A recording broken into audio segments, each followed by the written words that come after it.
What if I told you that the golden liquid glistening in your kitchen cabinet, smooth, rich, and glowing under light, began its life in a world so precise, so alive, it feels almost magical?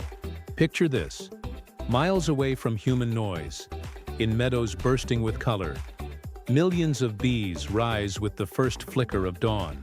The air hums like a quiet symphony as tiny wings blur faster than the eye can catch. Each bee has a purpose, no confusion, no chaos. They fly with an inner compass so perfect, scientists still can't fully explain it.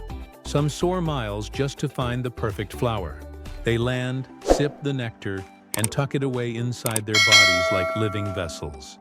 Then they return, always to the same hive, never lost, never late. Inside, the hive is alive with motion. Thousands of bees communicate through gentle touches and dances, sending invisible messages that guide their sisters to the sweetest blooms. It's teamwork at a microscopic level, a factory that never rests. The smell inside is thick, warm wax, nectar, and life. They work in shifts, fanning their wings to evaporate moisture, thickening the nectar until it turns into golden honey. Every drop takes effort. About 12 bees working together to make a single teaspoon. When the combs are heavy, the beekeepers arrive. These aren't ordinary farmers. They're guardians of a fragile universe. They move with calm precision, covered in white suits that whisper against the breeze. Smoke curls through the air, not to harm but to soothe. A gentle message telling the bees to stay calm. Each frame they lift gleams with liquid gold sealed under thin wax caps. Back at the honey house, the magic turns mechanical. The frames are uncapped with heated knives that slice through wax, releasing the scent of summer. Then comes the extractor, a spinning drum that uses nothing but motion and gravity to pull honey from its comb. The air fills with a low hum, the sound of nature meeting craftsmanship. Honey gushes out in ribbons, thick and fragrant, gathering in stainless steel tanks. Nothing is added, nothing artificial. The purity is untouched.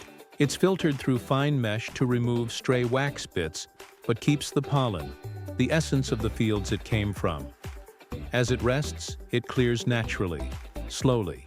Patience is part of the process. This isn't factory speed. It's nature's rhythm. Each batch is unique. The color shifts, from pale amber to dark chestnut, depending on the flowers the bees visited. Clover honey glows light gold, while wild forest honey carries deep, smoky tones. Taste one after another, and you can sense geography. Each spoonful a liquid map of where it came from. And when it's finally bottled, the sound of glass touching conveyor belts echoes softly, like applause. Transparent jars catch the sunlight, glowing like captured sunsets. Labels are added by hand in some small operations, by machine in larger ones, but either way, every bottle carries a piece of nature, a fragment of thousands of journeys. What most people don't see, though, is how fragile this world truly is. Bees depend on balance: clean air, healthy flowers, stable weather.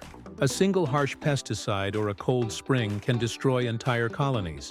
That's why modern beekeepers do more than harvest. They protect. Some build pollinator gardens, others relocate hives to new blooms when seasons change. They're part scientists, part caretakers, part storytellers of nature's oldest craft. In some places, bees even visit avocado, almond, or coffee blossoms, creating flavors subtly infused with those crops. The honey industry, despite its simplicity, links ecosystems across continents.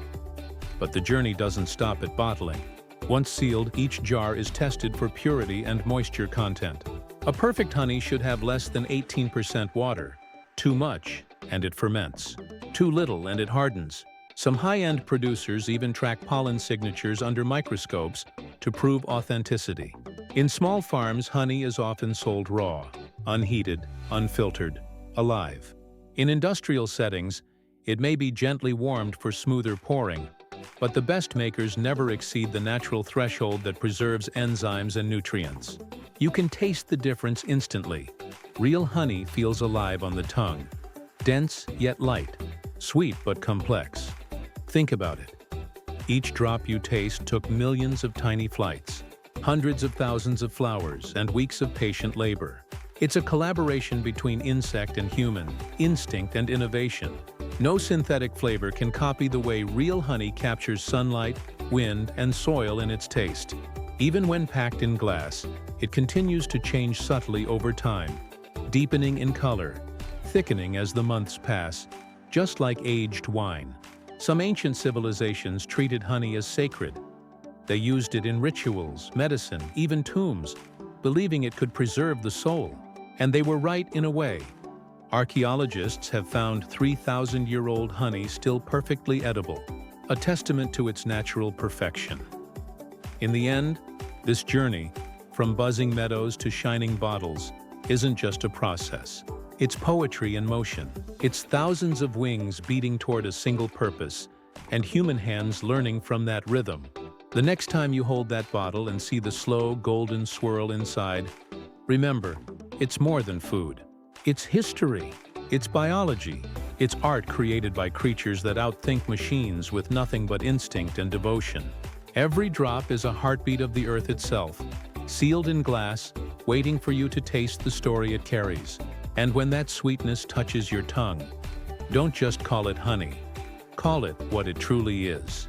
Nature's silent masterpiece, born from the hum of life, the whisper of flowers, and the patience of time itself.